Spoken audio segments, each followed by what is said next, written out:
uNgubane utshela inkantolo ukuthi yize ngababonanga badubula uMagaqa kodwa imoto okusolwa ukuthi babehamba ngayo wayibona ngobusuku besigameko.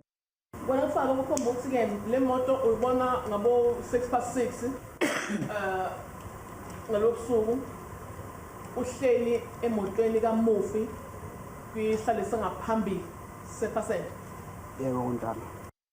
Ufakazi uchazele inkantolo ukuthi waqhubeka nokuqapha uMagaqa esibhedlela kwaze kwafika usuku ashona ngalo.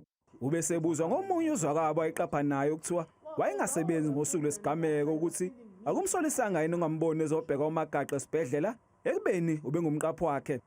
We're not surprised at that.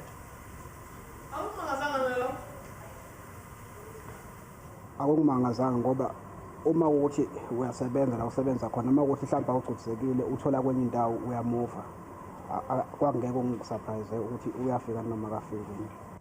Umshushisi ubesecela inkantolo ukuba liqhubeke kusasa icala ngoba ufakazi bembizile akaphumelelanga.